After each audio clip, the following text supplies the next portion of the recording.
마태복음 16장 19절 말씀. 자, 우리 한번 읽을까요? 내가 너에게 시작.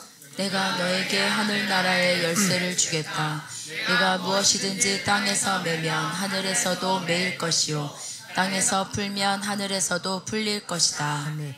제가 잠깐 기도하겠습니다. 하나님 감사합니다. 이 시간을 주님께서 받아주시고 이 시간 성령께서 이 교회 안에 명령하신 그 명령과 그 부르심이 선명하게 드러나고 연합되어지고 깨달아지는 시간이 되게 하여 주십시오. 그래서 이 마지막 시대 가운데 우리가 무엇을 해야 할지 알게 하시고 또 우리의 사역과 우리의 삶을 통하여서 주님의 오심을 예비할 수 있는 복된 준비들이 일어나게 하여 주시옵소서. 알고 살게 하시고 사역하면서 살아가게 하여 주십시오. 예수님의 이름으로 기도합니다. 아멘. 자, 오늘은 기도의 집과 하나님의 통치에 대해서 이제 좀 나누겠습니다. 기도의 집인데요. 기도의 집.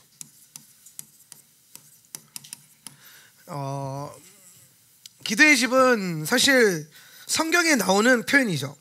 내 집은 이사야서 56장 7절에 보면은 내가 곧 그들을 나의 성산으로 인도하여 기도하는 내 집에서 그들을 기쁘게 할 것이며 그들의 번제와 희생을 나의 제단으로 기꺼이 받게 되리니 이는 내 집은 만민이 기도하는 집이라 일컬음이 될 것임이라.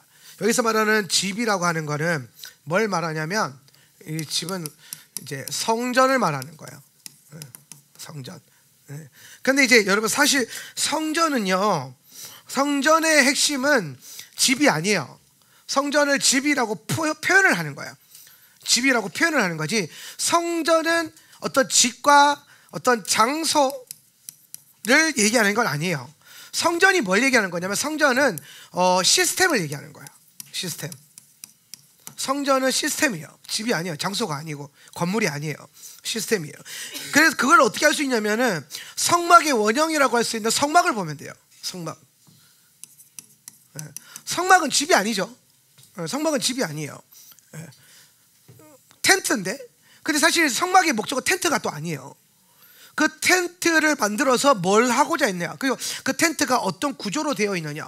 그래서 이 성막의 구조라고 할 수 있는 이 구조, 제가 자주 사용하는 성막의 그 모형도인데, 성막의 모형을 보면은 이거는 집을 위해서 존재하는 게 아니라 이렇게 들어가는 시스템을 말하는 거예요. 시스템. 그러니까 결국에는 여기가 입구면 여기서 출발해가지고 어디를 가냐면 여기로 가야 돼요.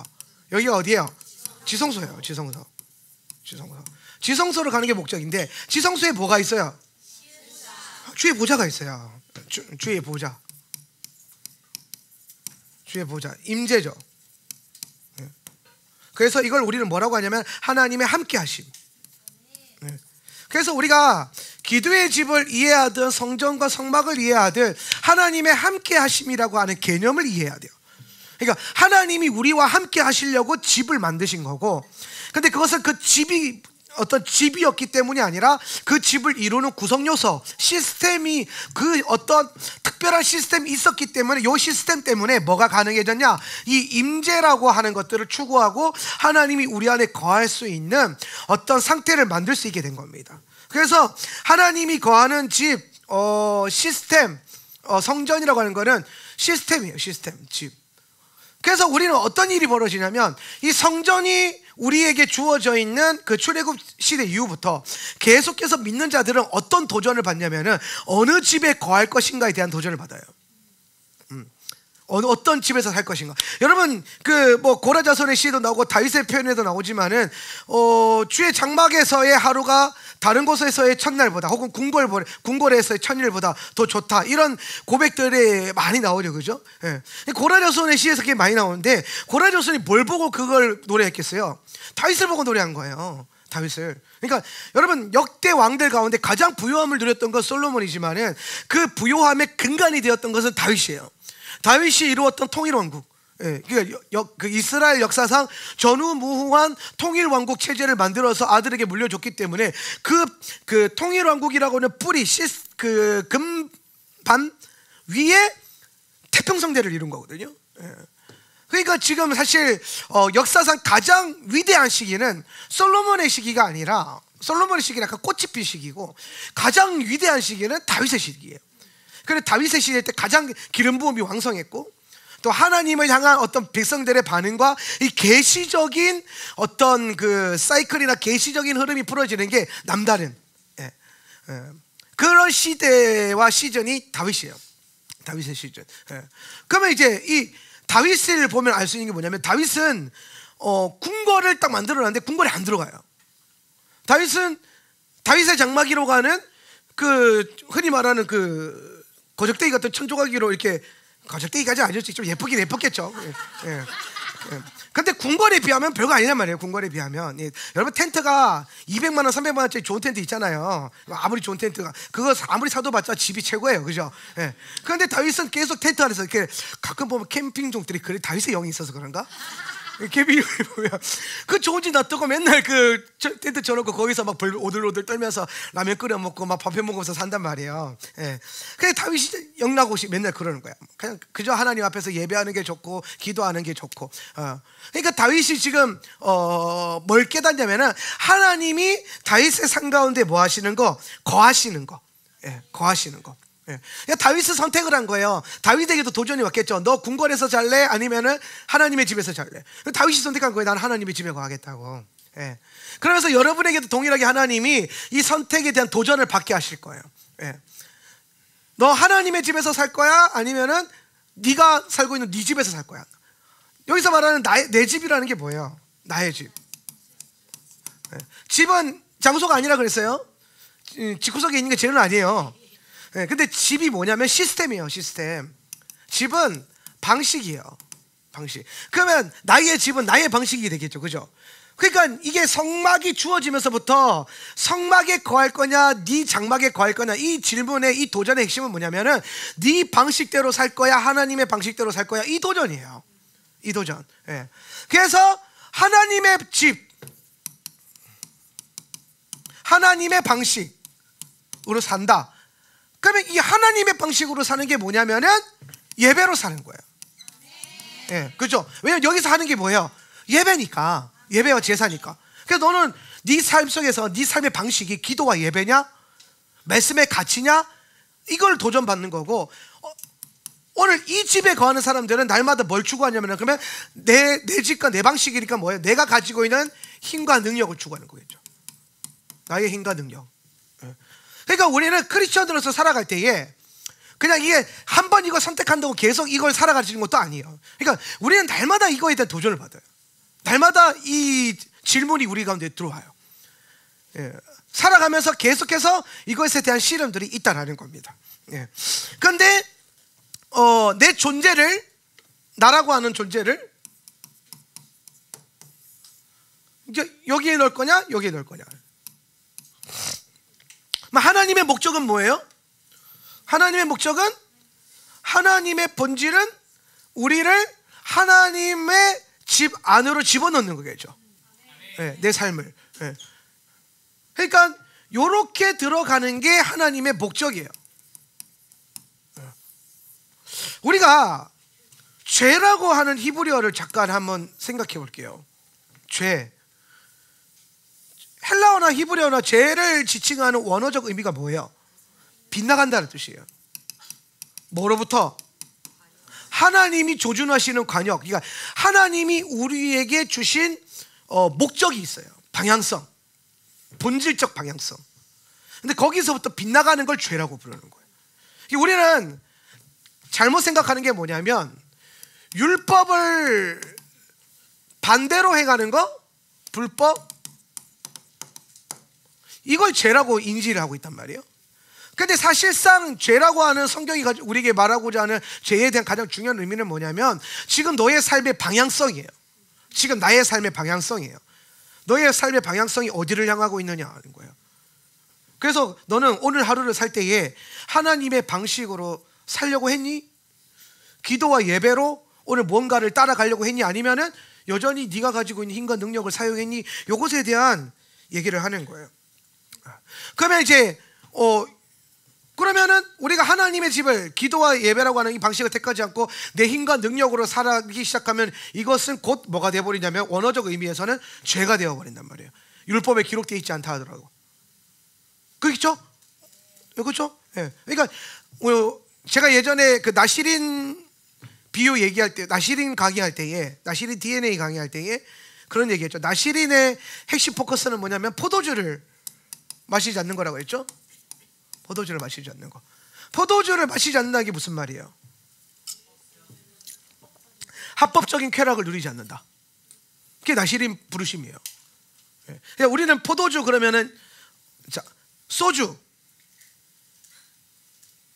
포도주, 어감이 좀 다르죠? 그렇죠? 네. 소주, 맥주, 포도주. 이상하게 포도주에는 마음이 부드러워져요. 그렇죠?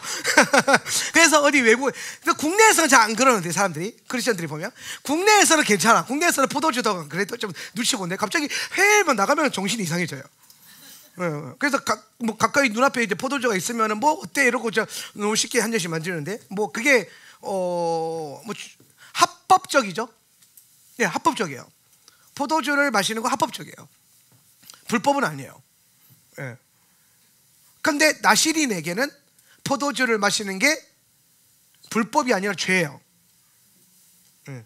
물론 이제 율법에서 불법이라고 정하긴 했지만 나시린에게는 그게 뭐가 되냐면은 빗나간 삶이 돼버린다는 거예요. 빗나간 삶. 근데 나시린이 아닌 사람들한테는 그게 뭐예요? 합법적이에요.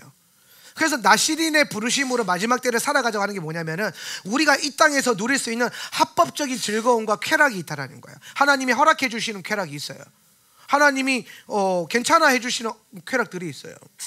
근데 그걸 믿음으로 우리가 뭐 하는 거예요? 거절하기 시작하는 거죠. 거절하기 시작하는 거예요. 여러분 뭐 우리 예시바 학교 학생들을 예로 들어보면 예시바 학교 학생들은 미디어를 하지 않죠? 아닌가요? 이것들이 숨어서 다 하나? 걸리기만 해봐라.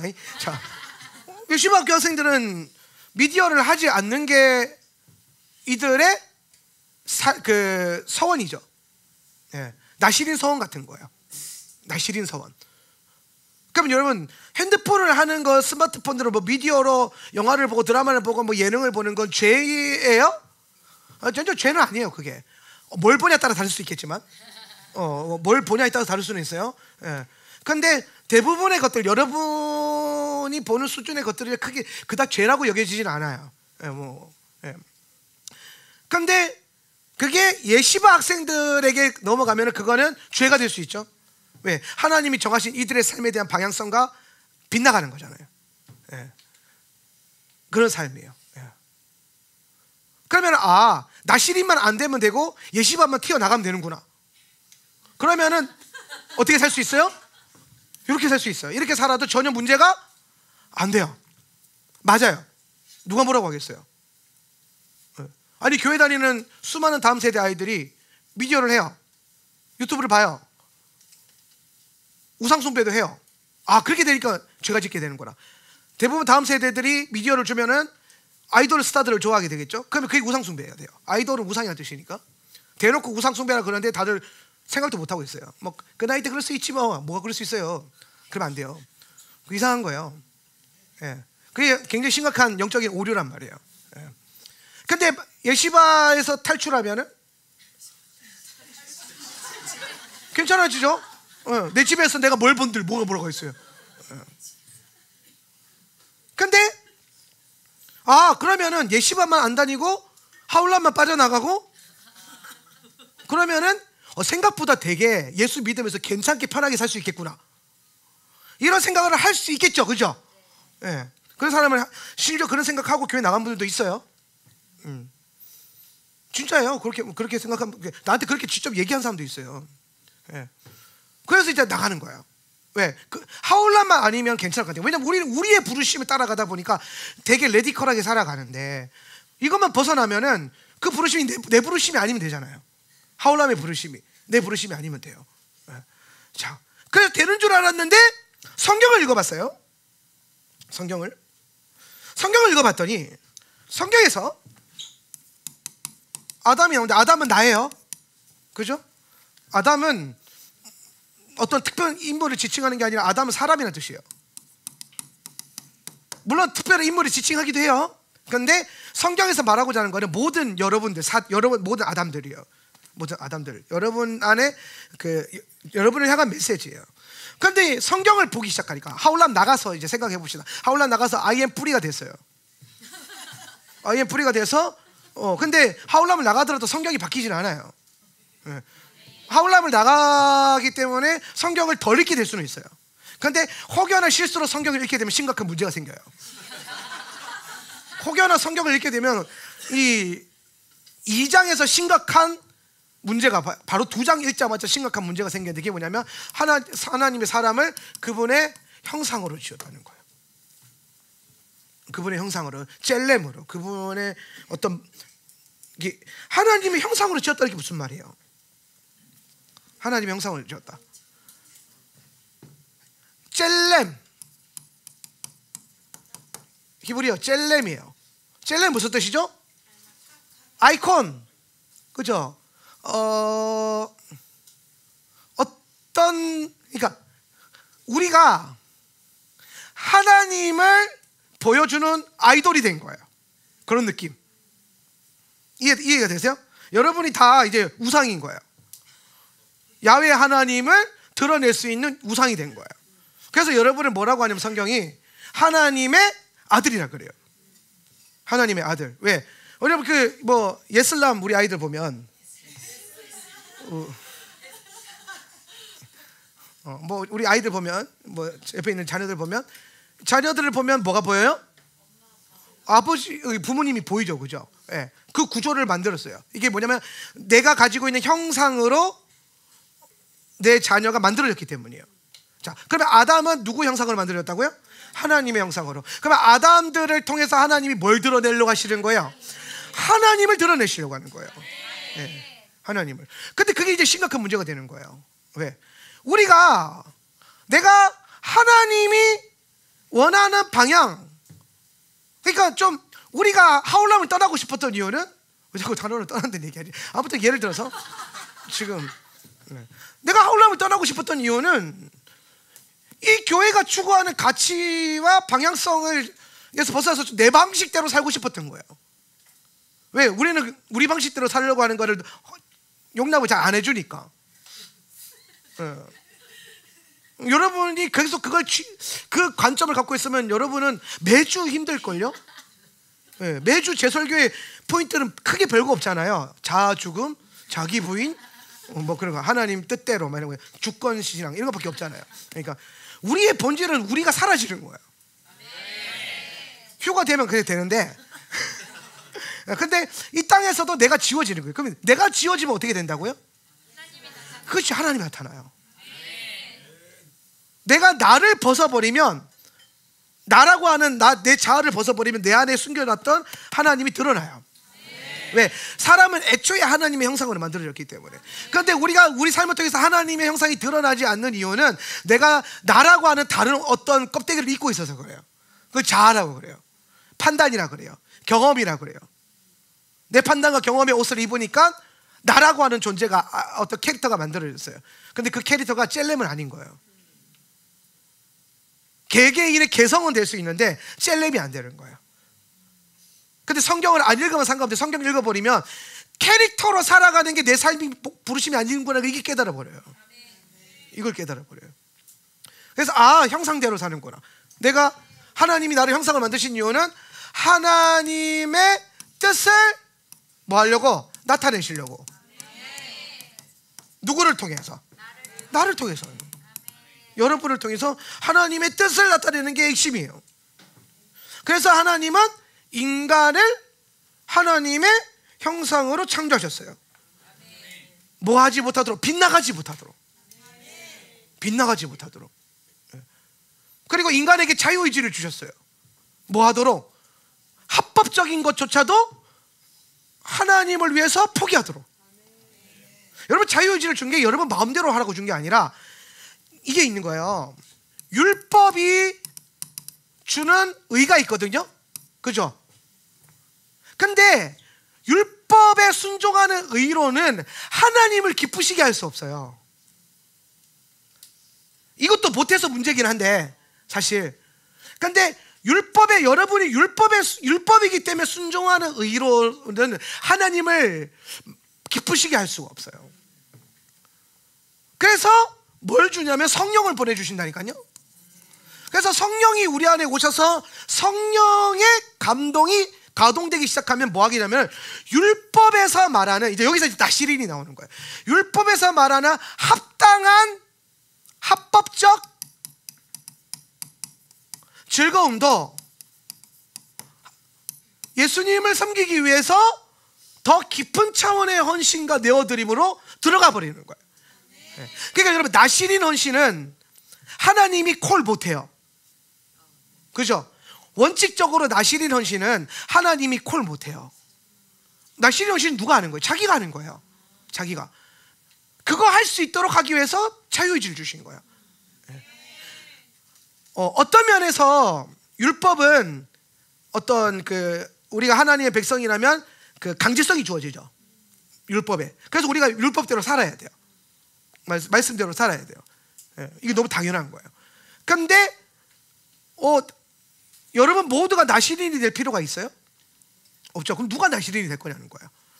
자기 자유의지가 하나님을 향하기 시작하는데 주님을 더 사랑하다 보니까 오늘 주님을 위해서 더 율법적 의보다 더 드리고 싶은 의가 생기는 거예요.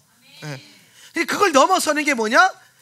성령을 통해서 더 깊은 차원의 순종과 헌신을 드리게 하는 거. 이걸 위해서 하나님이 의지를 허락하시는 거예요. 의지. 그러니까 의지를 잘 쓸 줄 알아야 돼요. 이거 혼자기 영역 안에 있는 건데. 그래서 성경을 계속 공부하다 보니까 성경이 하나님이 사람을 이렇게 만들었다면 결국엔 아담은 어떻게 살아야 되냐면 아담의 존재적 본질은 뭐냐면 젤렘을 이루는 거니까 하나님의 방향성을 살아갈 수밖에 없다라는 거예요. 그런데 인간이 아담이 장성한 어른의 모양으로 창조됐지만은 이제 그날 태어난 거잖아요. 그날 창조됐으니까. 그죠? 그러면 아담 안에 있는 탁월함이 있겠지만은 아담 안에는 자동적으로 뭐 된 상태로 나오냐면 의롭게 태어났는데 미성숙하게 태어나는 거야. 그죠? 미성숙하게. 그래서 뭐가 필요하냐면 구속사라고 하는 시간들을 허락해서 아담이 미성숙의 과정을 통과해서 어둠 밤을 거쳐서 성숙한 아담이 될 수 있도록 우리를 이끌어가는 거예요. 성숙한 아담. 그래서 성숙한 아담은 뭘 하냐? 하나님의 방향성과 하나님의 목적, 즉 하나님의 나라를 이 땅에 나타내게 하는 하나님의 아들과 그 존재로서 살게 된다는 겁니다. 이게 하나님의 목적이에요. 네. 그래서 창조적 원리를 보면 하나님이 세상을 창조하실 때에 세상 모든 것을 창조하실 때에 누구를 목적으로 타겟을 해서 창조하냐면 아담을 목적으로 창조해요. 아담이 다스릴 수 있도록. 그러니까 세상에 있는 모든 것들은 아담을 향하게 돼 있어요. 아담을 향하게 돼 있어요. 그러면 이제 아담이 세상을 다스려요. 그래서 아담이 이 세상 신이죠. 그러면은 하나님은 아담을 다스려요. 아담을 다스려요. 그러니까 하나님은 아담을 다스리고 아담을 통해서 세상을 다스리게 해서 이 세상을 다스리는 것을 하나님이 하시길 원하는 거예요. 여기까지 이해돼요? 네. 그래서 여러분 만물이 지어지고 난 다음에 하나님께서 그 시간을 주는 거예요. 모든 동물들이 나와서 아담에게로 오게 만들어요. 그러니까 모든 세상은 아담을 향하게 돼 있다니까요. 오게 만들어요. 오면 어떻게 해요? 아담이 불러줘요, 이름을. 그래서 그 존재가 되죠. 네. 존재가 돼요. 그리고 아담은 하나님을 향하게 돼 있어요. 아담은 존재. 왜? 그래야 하나님 형상으로 만든 거니까. 그걸 위해서. 그래서 아담이 하나님의 형상으로서 하나님을 향해서 하나님의 다스림을 받는 그 날을 정하셨는데 그게 안식일이에요. 그게 안식일이에요. 그러니까 안식일은 뭐냐면은 하나님이 아담을 다스리겠다고 선언한 날이에요. 하나님께서 아담의 주인 되는 시간이에요. 그래서 그런 말이 있어요. 첫째 날부터 여섯째 날은 아담이 이 세상의 주인이고, 일곱째 날 샤밧에는 하나님께서 아담의 주인이다. 그러므로써 하나님이 아담을 통해서 첫째 날부터 여섯째 날을 뭐하게 한다? 다스리게 한다. 요 원리, 요것 때문에 아담을 뭘로 만드셨다? 그분의 형상으로. 이게 가능하도록. 그러니까 하나님의 형상이 아니고서는 하나님의 뜻대로 이 세상을 다스릴 수가 없어요. 그래서 그거 또 아담이 하나님의 다스림을 받기 위해서 반드시 와야 되는 날이 안식일이에요. 그러면 안식일은 뭐냐면은, 안식일은 시간이에요, 공간이에요? 안식일은 시간이에요, 공간이에요? 시간이에요? 공간이에요? 그렇죠, 둘 다예요. 우리가 안식일 그러니까 이거 시간이네. 그래서 시간이 중요하네. 그래서 많은 분들이 안식일을 시간의 개념으로 묵상을 했어요. 그러면 시간이 안식일이라면 안식일에는 아무 때나 있어도 됩니까? 그게 아니라는 거예요. 안식일은 결국에 본질은 뭐냐면 하나님이 날 다스리게 하는 거. 하나님의 다스림을 아담이 받는 거잖아요. 근데 그게 시간의 다스림뿐만 아니라 또 하나님이 원하시는 장소, 공간이 있겠죠. 그죠? 그래서 이 안식일이라고 하는 것은 시간과 공간을 모두 포함하는 개념이에요. 그래서 하나님이 이날에 주권을 행사하시겠다는 거예요. 하나님이 우리를 다스리기 위해서 주권을 행사하겠다. 그래서 요 일을 행하시는 겁니다.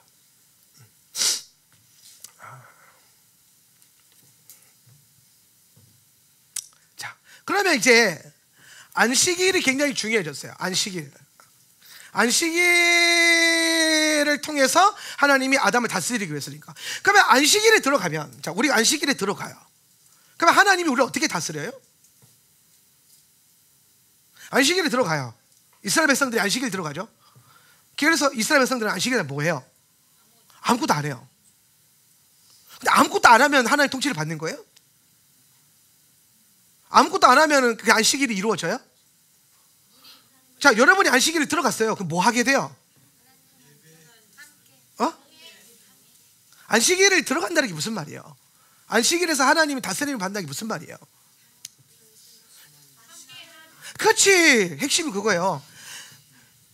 처음부터 계속 말했지만 안식일의 본질은 뭐냐면 함께 하시는 거예요. 함께함.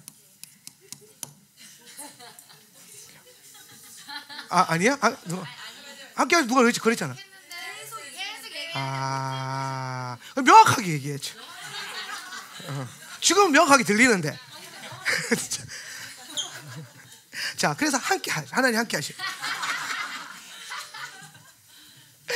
하나님이 함께하는 게 안식일에서 하나님이 우리를 다스리는 방법이에요. 그러니까 다스림이라는 개념이 또 바뀌어야 돼. 자, 다스림이라는 개념.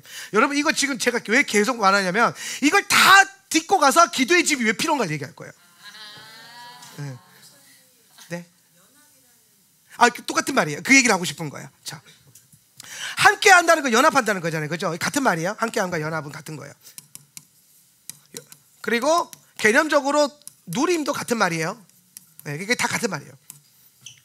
이게 핵심이에요. 자, 함께하는 거, 연합하는 거, 누리는 거, 그죠? 예. 근데 이게 하나님이 우리에게 말하시는 통치라는 개념이에요. 그러니까 임재죠. 하나님이 다스린다고 하는 개념은 임재가 핵심이에요. 임재가. 자, 여러분이 안식일에 뭘 아무것도 안 하고 있어요. 뭘 다 스탑했어요. 일도, 직장도 스탑하고, 하던 일도 스탑하고, 세상적인 모든 걸 스탑했어요. 그걸로 충분하지 않다는 거예요. 뭘 하고 안 하고냐 하는 그 율법적 차원의 순종으로서 안식일 되게 못한다는 거예요.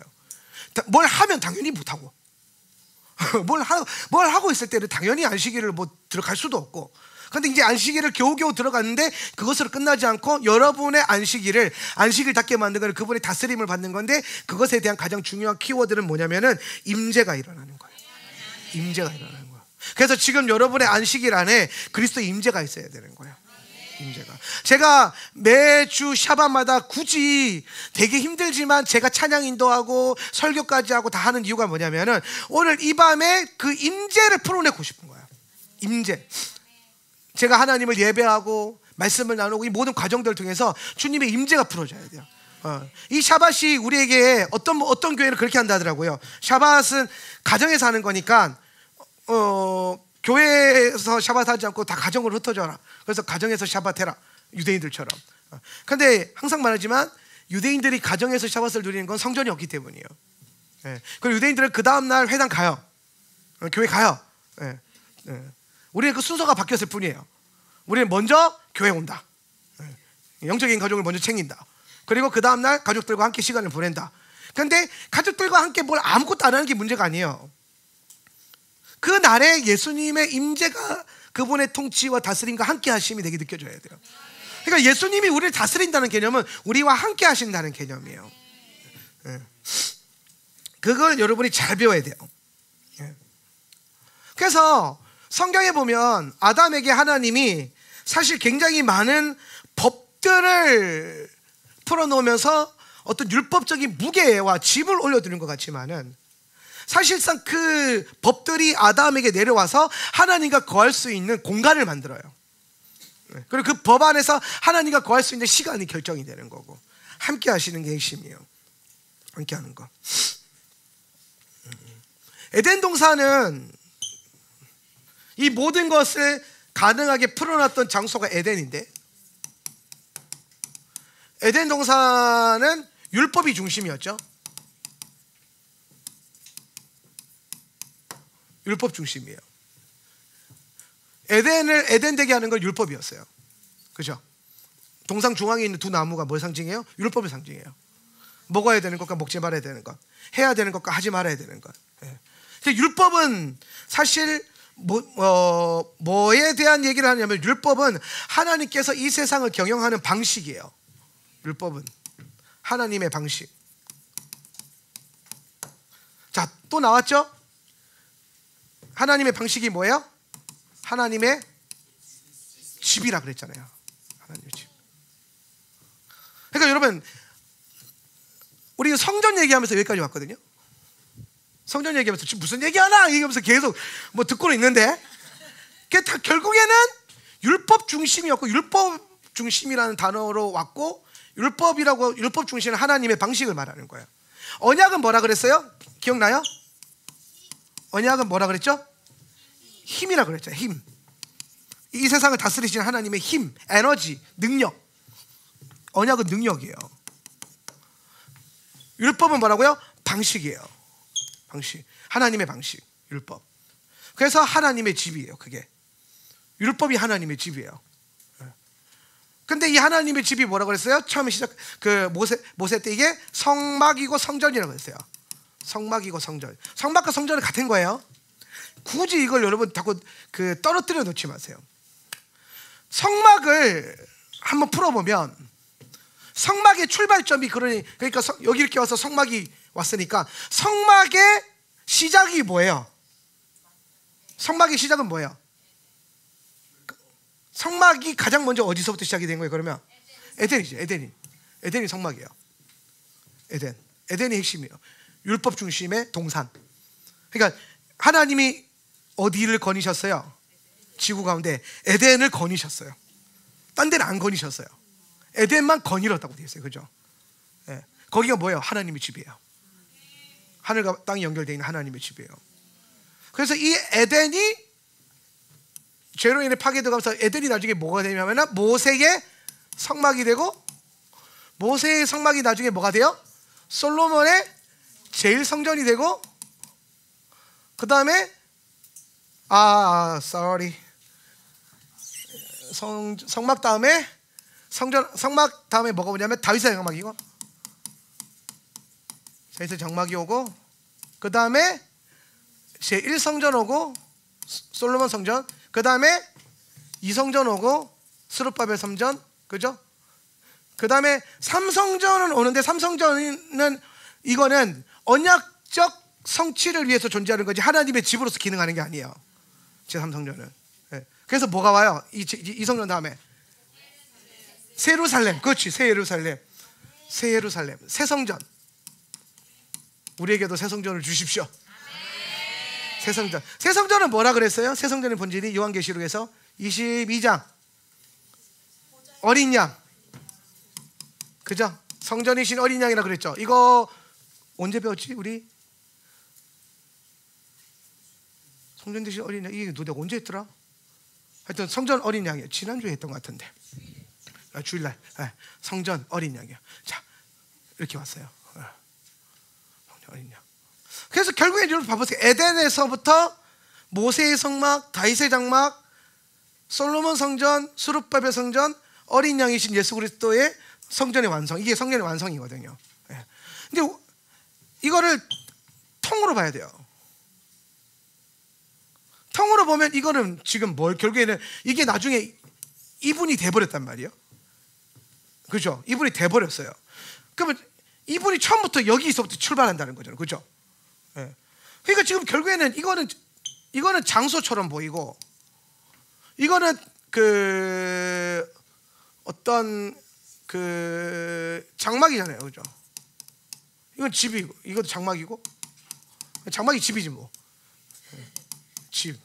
집이잖아요.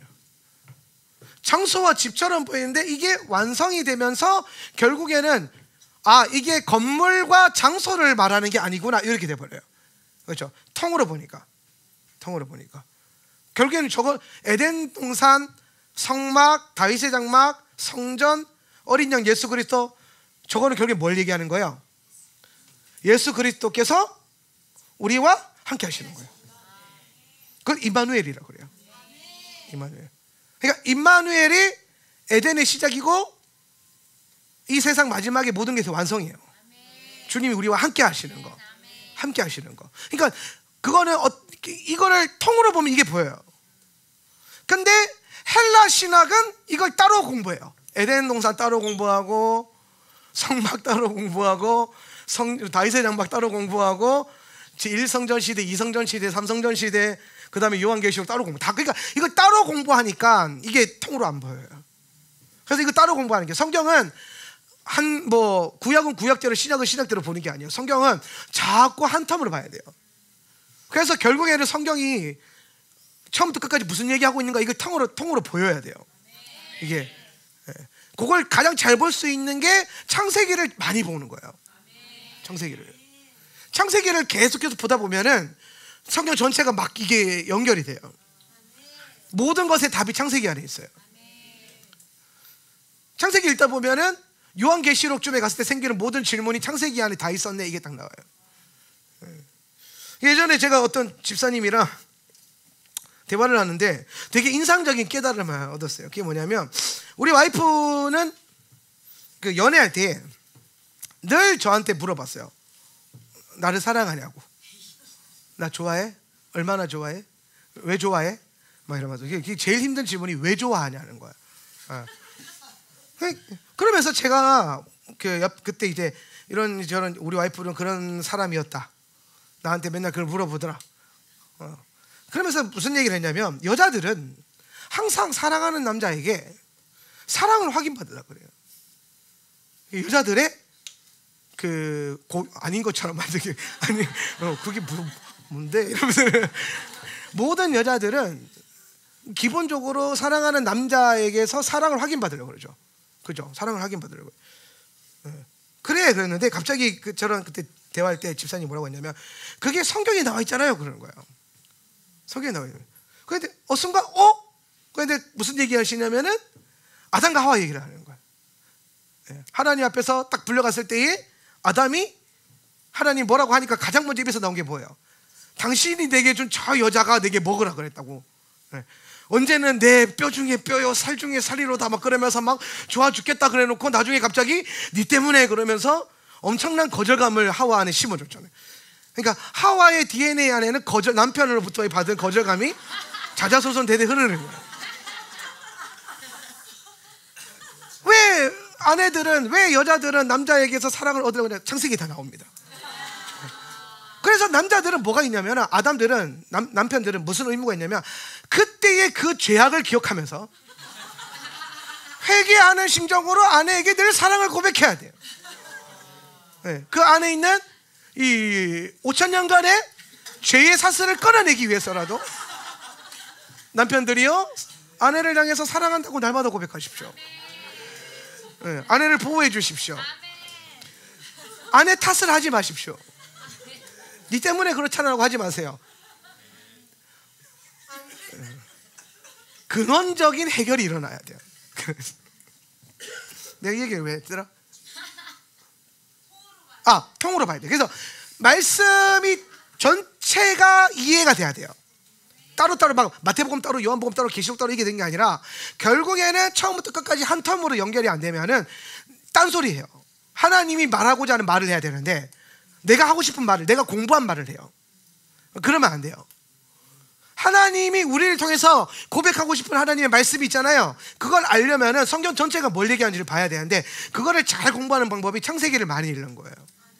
창세기를 많이 공부하십시오. 창세기 토라 포션을 늘 꼼꼼하게 공부하죠. 다른 성경을 공부해도 괜찮은데 창세기가 좀 더 유리해요. 제가 공부를 해보니까 창세기만 보더라도 모든 것에 대한 심판에 대한 원인도 다 거기에 있고, 그죠? 종말에 대한 원인도 있고, 왜 새하늘과 새 땅을 주시는지, 왜 보좌의 강이 흐르는지부터 시작해서 이게 다 창세기에 있습니다. 이런 것들이 여러분 안에 좀 깨달아졌으면 좋겠어요. 한 텀으로 보여야 된다는 거예요. 그러니까 결국에는 한 텀으로 보니까 하나님이 우리를 하나님의 집과 하나님의 방식을 통해서 결국엔 얻고자 하는 건 뭐냐면은 함께 하시는 거구나. 함께 하는 거. 우리와 함께 하시는 것이 하나님의 목적이다. 그래서 이 함께 한다는 게 곧 하나님의 뭐예요? 하나님이 우리를 다스리시는 방법이에요. 다스리는 방법. 하나님이 우리를 다스린다고 할 때 우리는 이 다스림의 개념을 우리 마음대로 살지 못하도록 막 조종하는 것으로 생각을 해요. 그게 아직 내 자아가 안 벗겨져서 그래요. 결국에는 하나님의 통치 아래 들어가 있으면 하나님이 여러분에게 뭘 막 시키고 뭘 못하게 하지 않아요. 통치와 다스림 안에 들어가 보면 거기 안에는 뭐가 있냐면 자유가 있어요. 주님 안에서만 누릴 수 있는 자유가 있어요. 근데 웃긴 건 그게 다스림이래요.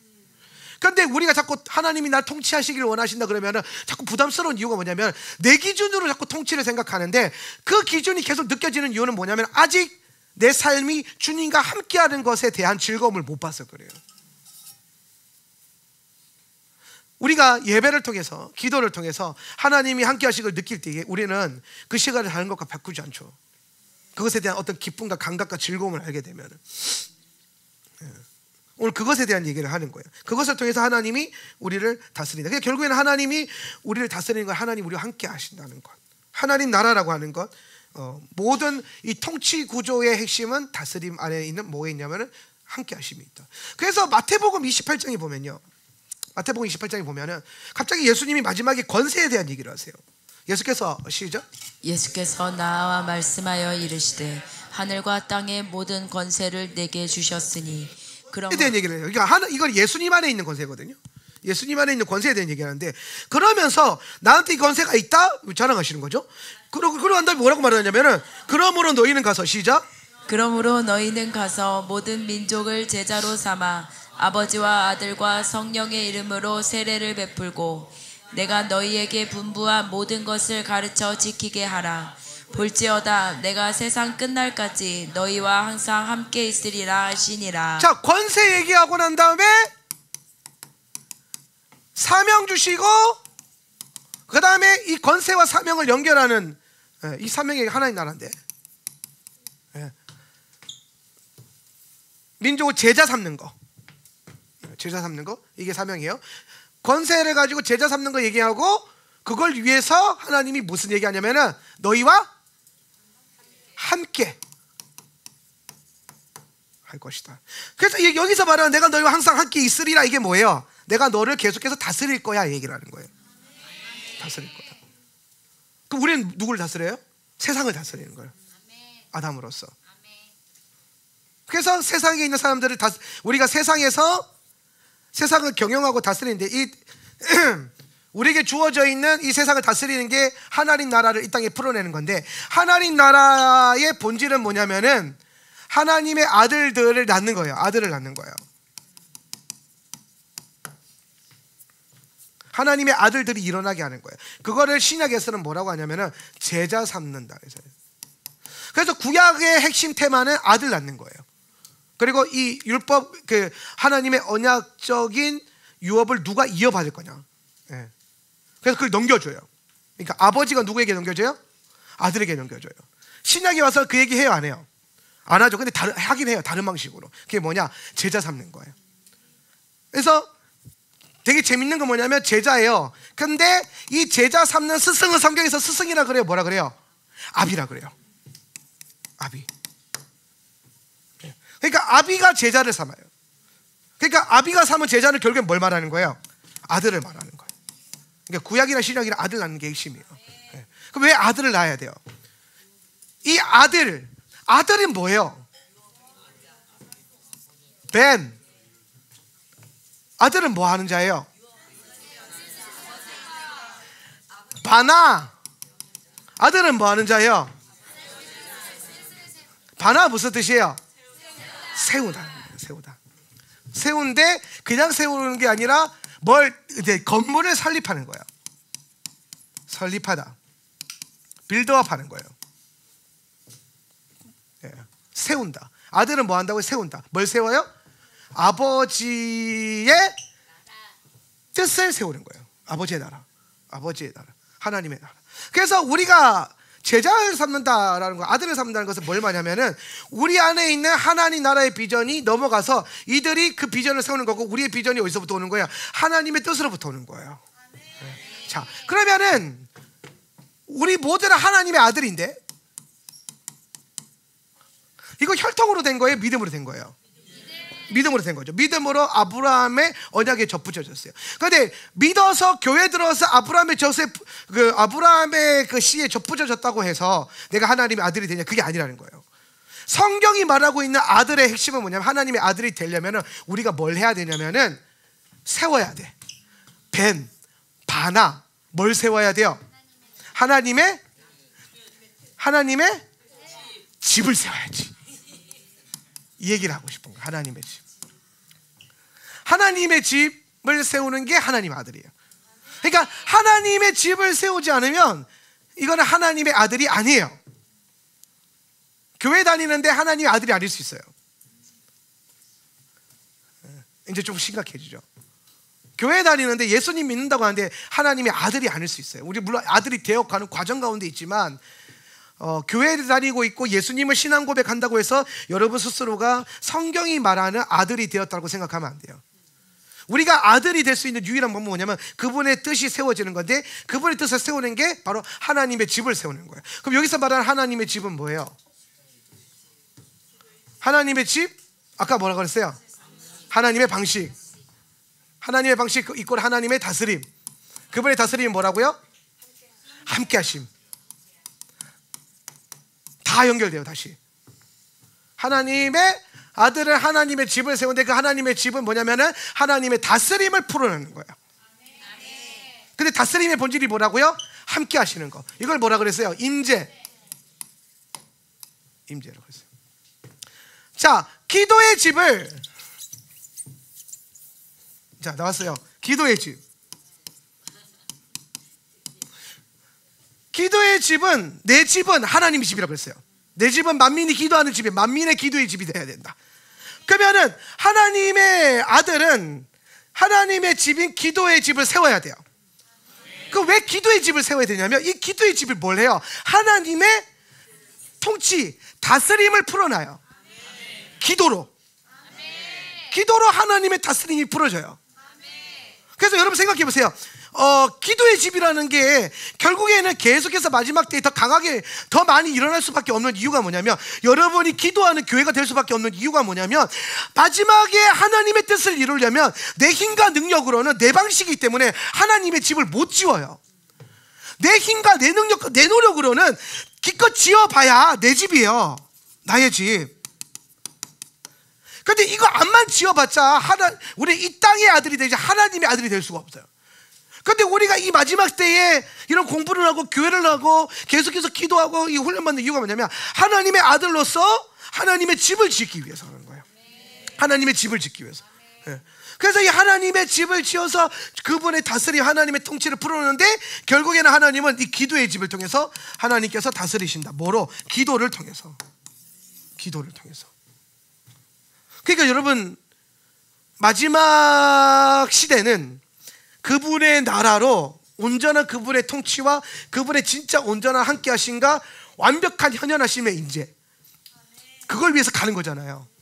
그러니까 마지막 때를 가면 갈수록 뭐가 더 일어날 수밖에 없냐면 기도의 집들이 일어날 수밖에 없어요. 여러분, 기도의 집 무브먼트는 그냥 운동 때문에 일어나는 게 아니에요. 이거는 하나님 나라가 흘러가는 방식이에요. 하나님 나라가 안에서 우리가 보이는 방식이고, 우리가 오는 그 마지막 시대에 하나님 나라를 섬길 수 있는 유일한 방법이 기도의 집이에요. 기도의 집.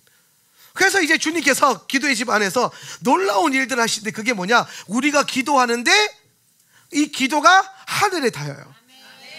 하늘에 연결되게끔 돼 있어요. 기도가. 그 기도가 하늘에 닿으면은 어떤 일이 벌어지면 하늘의 문이 열려요. 그래서 내 기도가 하늘 차원에 있는 뭘 갖고 와요? 그 자원과 힘을 이 땅에 풀어놔요. 그래서 내가 또 기도하면 하늘의 문이 열리고 거기서 하늘 차원의 자원이 쏟아져요. 예. 그리고 하늘에 속한 자원이 쏟아지면 그 자원이 이 땅에서 무슨 일을 하기 시작해요? 하나님의 뜻을 나타내고 하나님 나라를 풀어가고 다스리고 통치하는 걸 하는 거야. 그 자원들로 인해서 다스려지는 거죠. 근데 이걸 뭘로 한다고요? 기도. 내려오고, 기도하고 내려오고. 그래서 기도의 집 안에서 많은 중보자와 예배자들을 주님이 모아가지고 뭐 하기 시작하면 성령님이 계속해서 기도하게 하시고 중보하게 하는 거예요. 그걸 통해서 이 모든 열방을 다스려 보게끔 하는 거죠. 예. 그래서 이제 뭐가 되냐면, 잘 보세요. 형태가 어떻게 되냐면, 그리스도 안에서 회복된 아담이, 내가 태초의 아담이 말하는 대로 되었던 것처럼, 그죠? 말하는 대로 된 것처럼 성령 안에 거하고 기도의 집 안에 있는 내가 기도로 말할 때마다 뭐가 되기 시작해요? 그게 되어지기 시작하는 거예요. 그래서 이 성경 구절이 있는 거예요. 마가복음 11장 22절 24절. 예수께서 시작. 예수께서 그들에게 대답하여 이르시되 하나님을 믿으라. 내가 진실로 너희에게 이르노니 누구든지 이 산더러 들리어 바다에 던져지라 하며 그 말하는 것이 이루어질 줄 믿고 마음에 의심하지 아니하면 그대로 되리라. 그러므로 내가 너희에게 말하노니 무엇이든지 기도하고 구하는 것은 받은 줄로 믿으라. 그리하면 너희에게 그대로 되리라. 여러분이 기도하는 대로 구하는 대로 받은 줄로 믿으면 그대로 된다라고 말씀하세요. 네. 이게 왜 되냐면은 이것 때문에 그래요. 지금 계속 설명한 거. 이거에 되게 하려고 태초부터 하나님이 그걸 계획하신 거예요. 우리를 그렇게 만드신 거예요. 우리를 지금까지 이렇게 이끌어 오신 거예요. 그리고 이걸 이루시려고 이 기도의 집을 만드신 거예요.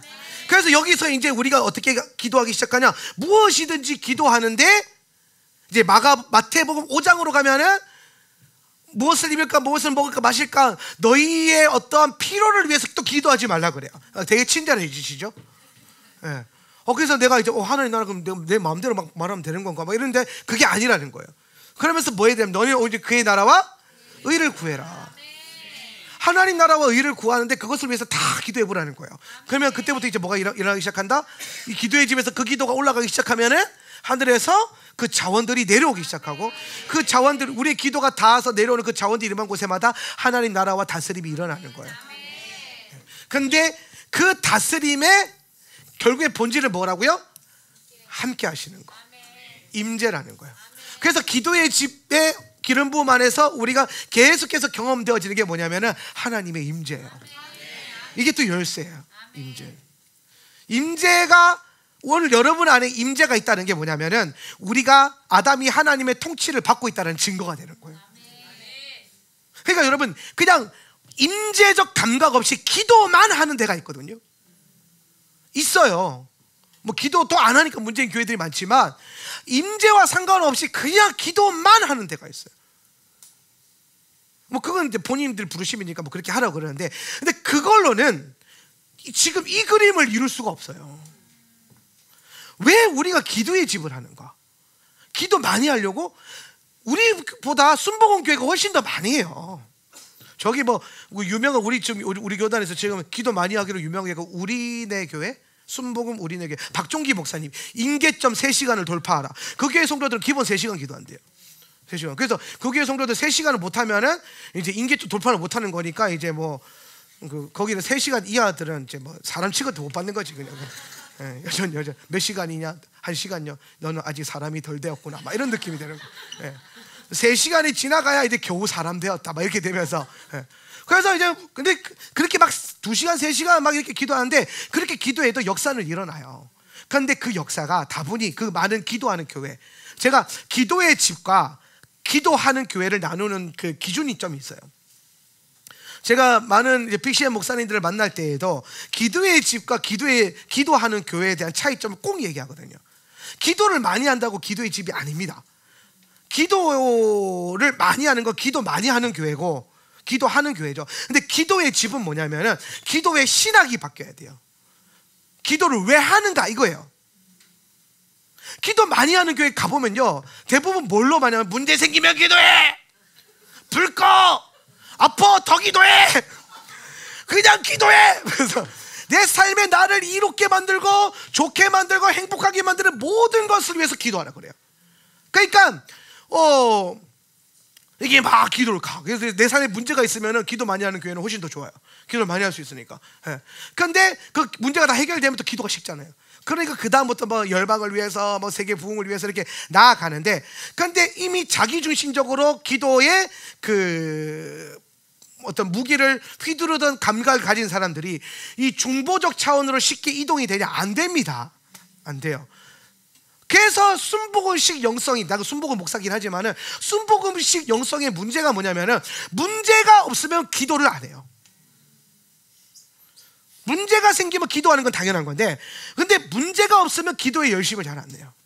그러니까 특별히 시간 내서 기도하지 않아요. 왜? 기도하는 교회라서 그래요. 근데 기도할 거리가 없어졌잖아요. 근데 여러분 잘 보세요. 기도의 집은 왜 기도합니까?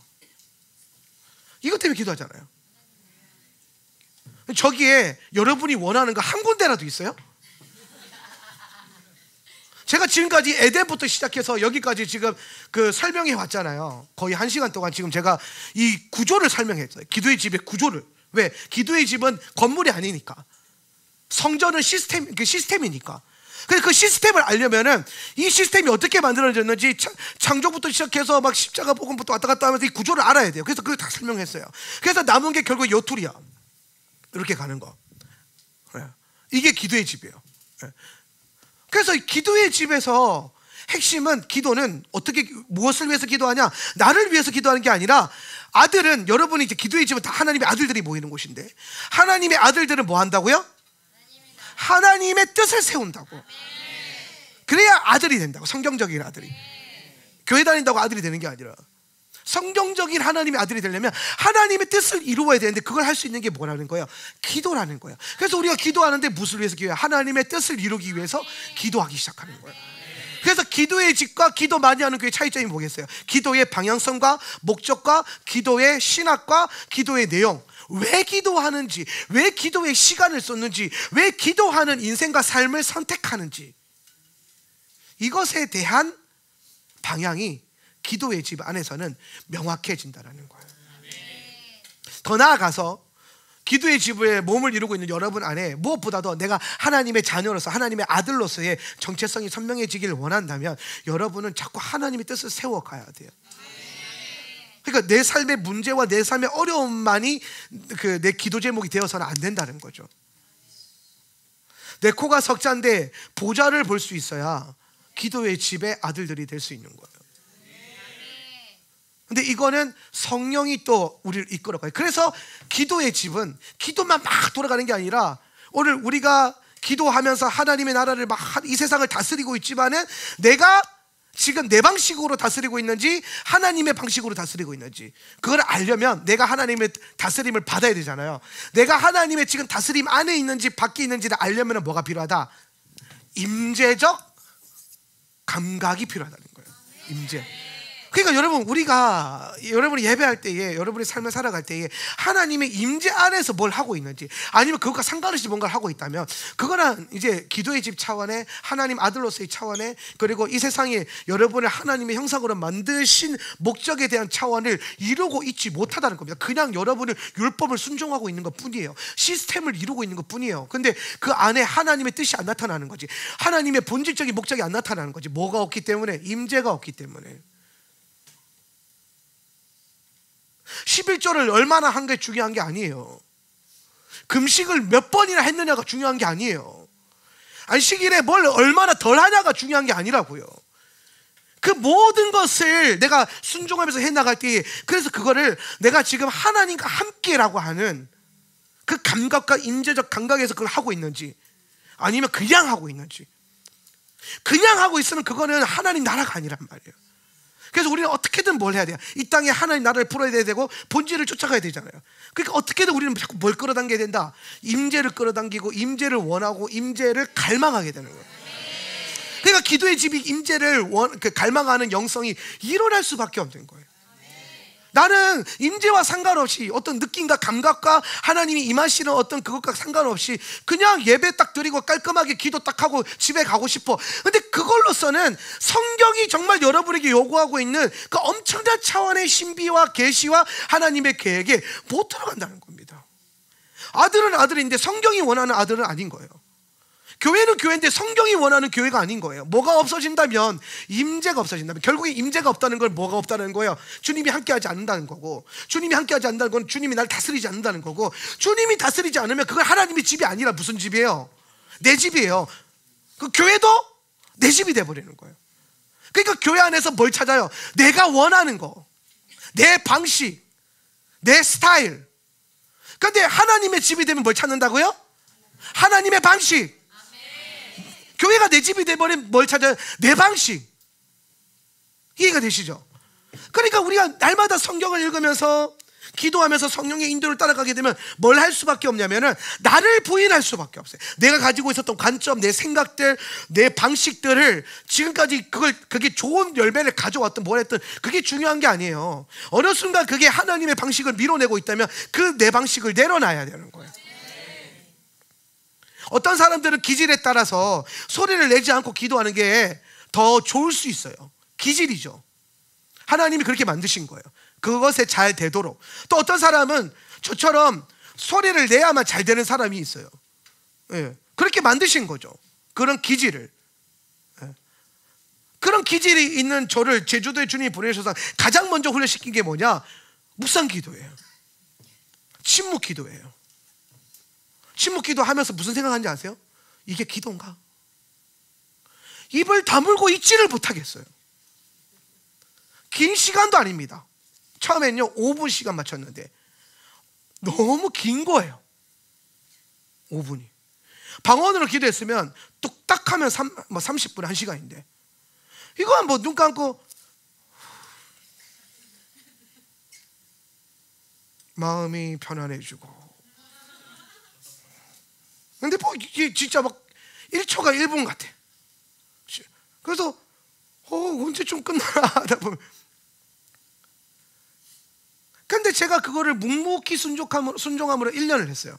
왜? 하라고 하시니까.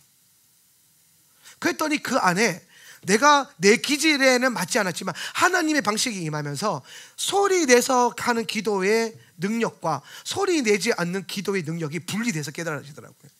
이전에는 순복음 목사니까 기도는 무조건 소리 내야 된다, 봉성기도 해야 된다 이렇게 생각했는데 어느 순간 주님의 임재 안에서 그분의 얼굴을 바라보면서 그분의 어떤 그 임재적 감각을 느낄 때는 오히려 소리가 방해가 되는 거예요. 우리가 그럴 때가 있죠. 그래서 잠잠히 머물러 있고 그냥 내 마음을 열어두고 주님이 하시도록 기다리는 거 외에는, 그게 가장 완벽하고 기분 좋은 예배적 상태일 때가 있잖아요. 근데 어느 때에는 또 막 부르짖어서 막 어떤 소리 지르면서 기도할 때 또 그런 어떤 하나님의 어떤 감각을 얻을 때가 있죠. 우리는 그 둘 모두가 가능해져야 돼요, 사실은. 근데 그 둘 모두는 내 기질을 따라가지 않아요. 우리 방법을 따라가지 않아요. 뭘 따라가야 돼요? 임재를 따라가야 돼요. 임재를 따라가다가 주님이 여기서 스탑하면 스탑할 줄 알아야 되고, 달리라 그러면 달릴 줄 알아야 되는데 날리는 건 내 스타일이 아니에요. 이러고 있어서는 안 된다. 결국에 그거는 뭐냐면 왜 자꾸 교회 안에서 자기가 원하는 것이 주장되냐면 교회 안에서 자꾸 자기 집을 세우려고 하는 거예요. 교회 안에서 하나님의 집을 세워야 되는데, 하나님의 방식이 우리 안에 임해야 되는데, 근데 그거를 알 수 있는 방법, 그게 뭐냐? 성경으로도 알 수 있지만 이 성경을 또한 성령의 인도하심과 임재적 이끄심으로 받아야 돼요. 왜냐하면 어느 순간 또 주님은 우리에게 반드시 요구할 거예요. 이 율법을 넘어서는 순종을, 마치 나시린 순종과 같이 더 높은 차원의, 그걸 위해서도 우리에게 뭘 주셨다? 의지를 주셨거든요. 그걸 할 수 있다라고 말하는 거예요. 우리가 누릴 수 있는 합법적인 즐거움과 쾌락도 넘어서서 그 모든 걸 다 쪼개서라도 드릴 수 있는, 그러니까 뒤를 돌아보지 않는 신앙, 베다니의 마리아들처럼 옥합을 깨뜨렸죠. 뒤를 안 돌아본 겁니다. 그러니까 예수님만 원띠 간 거예요. 그러니까 옥합을 깨뜨려요. 전부를 깨뜨려요. 그랬더니 그 예수님을 율법적으로 따랐던 제자들도, 그들이 아직 성령이 없었기 때문에 율법적으로 따랐거든요. 그들이 랍비로서 예수님의 율법을 따라다니는 거예요. 그랬던 제자들이 그 마리아의 헌신과 자원함을요 이해를 못해요. 예수님만 아시는 거예요. 그거를. 여러분, 어느 순간 우리가 이걸 넘어서서 더 높은 차원의 헌신과 드림을 드려야 될 때가 반드시 온다는 거예요. 마지막 때가 신부의 시즌은 반드시 옵니다. 그래서 우리는 무엇보다도 기도의 집 안에서 특별히 하나님이 우리 안에 주시는 이 임재적 감각을 놓치지 않고 주의 임재를 붙들면서 기도할 줄 알고, 그 임재 자체가 그분이 나를 다스린다는 방식이라는 것을 깨닫고, 그리고 임재 안에 있다는 것 자체가 내가 하나님의 다스림 안에 있고 내가 이 세상을 섬기는 게 하나님 뜻으로 섬길 수 있다라고 하는 이 가능성이 열려지는 이 개념을 여러분이 꼭 알고 이 밤에 돌아갈 수 있기를 축복합니다. 그래서 하나님이 기도의 집을 계속 일으키시는 거고, 기도의 집을 통해서 당신의 임재를 풀어놓으시면서 주님의 통치를 나타내시는 거예요.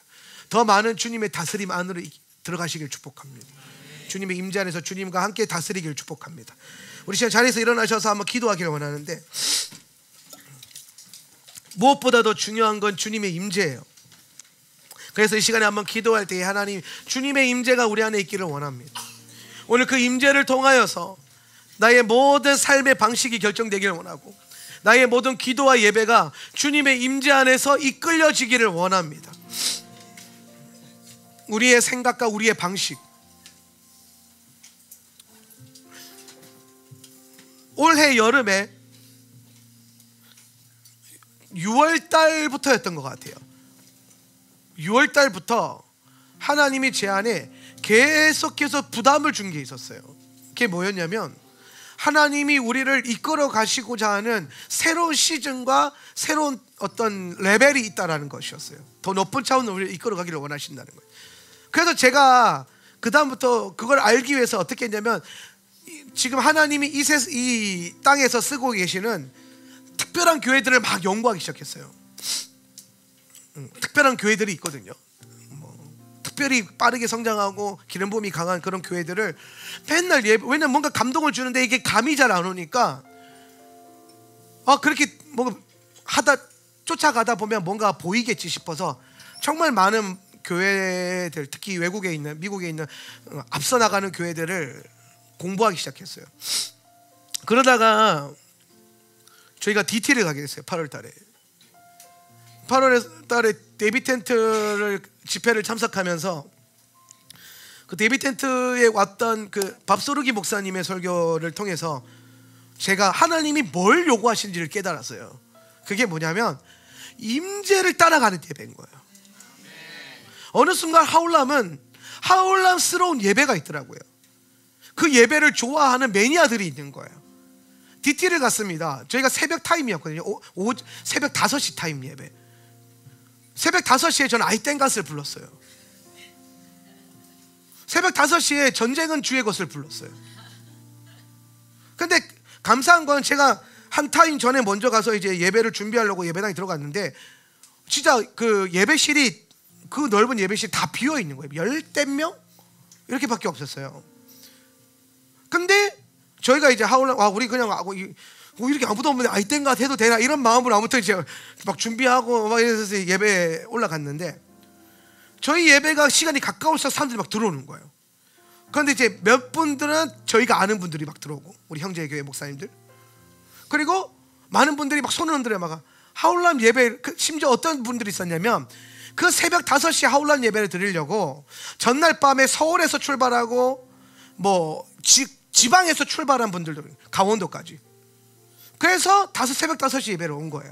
그 예배를 드리겠다고. 그렇게 모이니까 한 100여 명 정도, 100여 명 좀 넘었던 것 같은데 모여서 함께 5시 예배를 드렸어요. 그러면서 이제 그 예배 때 끝나고 많은 분들이 연락 받았어요. 역시 하울람 스타일의 예배가 모든 기도의 집에 흘러가야 된다. 그러면서 저는 그날까지는 기분이 굉장히 좋았어요.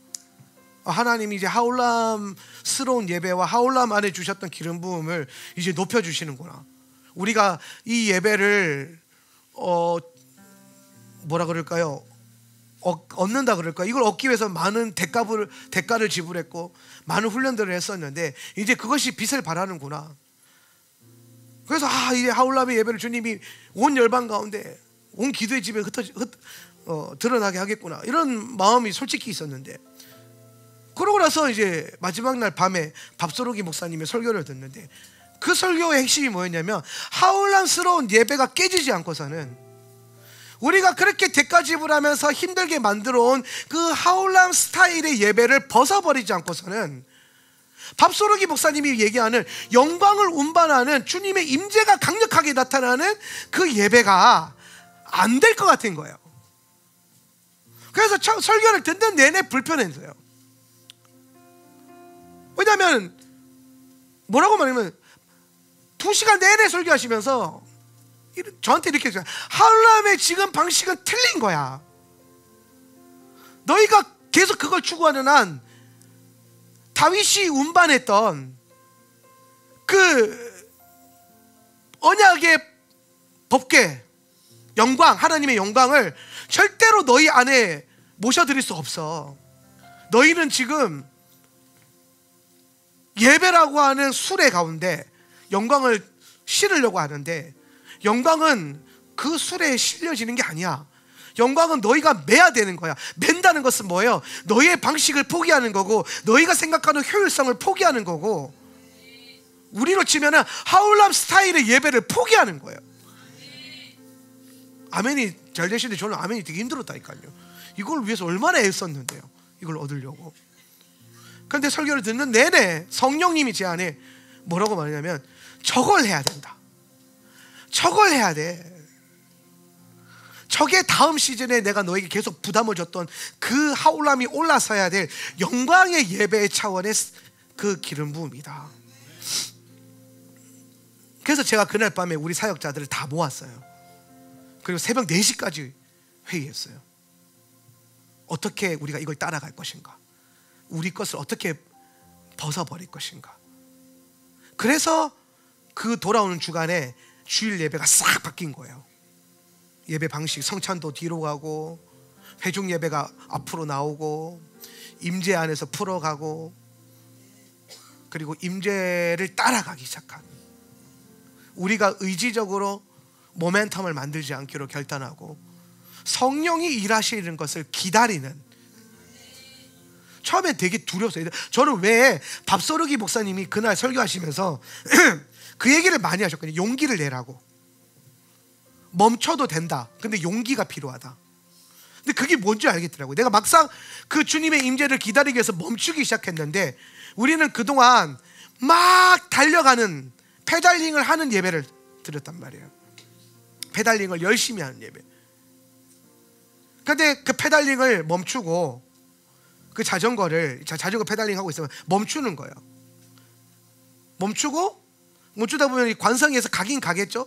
근데 결국에 속도가 줄어들면서 멈추겠죠. 멈추면 어떻게 될까요? 넘어지겠죠. 예. 근데 그 관성, 우리가 달려가던 예배 음악의 관성에 따라서 가다가 우리가 그것을 멈추고, 멈추면 속도가 줄어들겠죠.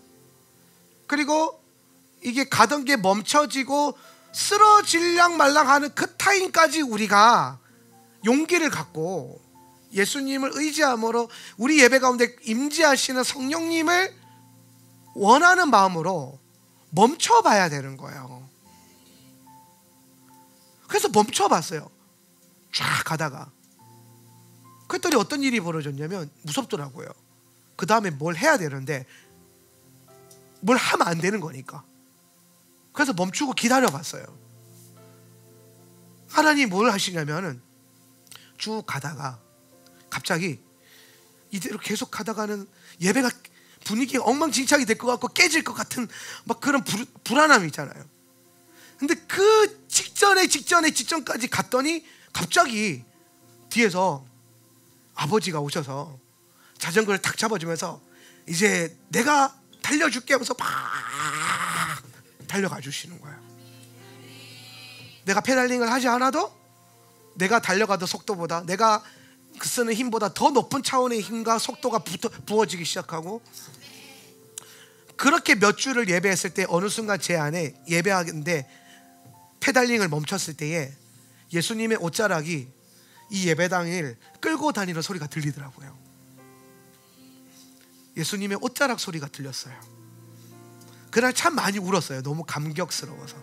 아, 주님이 이곳에 진짜 계시는구나.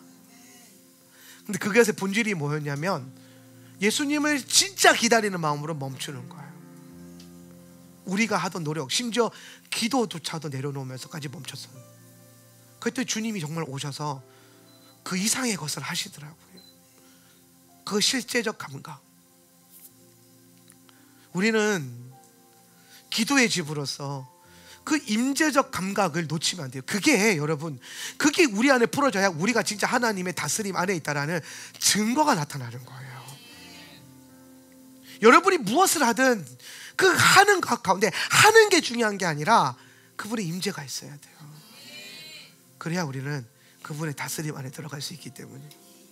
그래서 이 시간 우리가 예수님 앞에 나아갑시다. 주님께 나아갈 때에 주님, 오늘 하울람 안에 주신 이 기도의 집 안에 주님의 임재가 계속해서 머물기를 원합니다.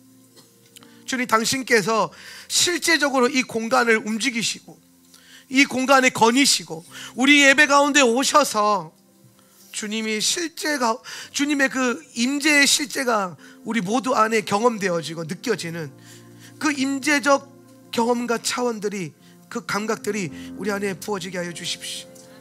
그렇게 주님을 갈망하면서 예수님께 갈망하며 나아갑시다. 예수님 더 원합니다.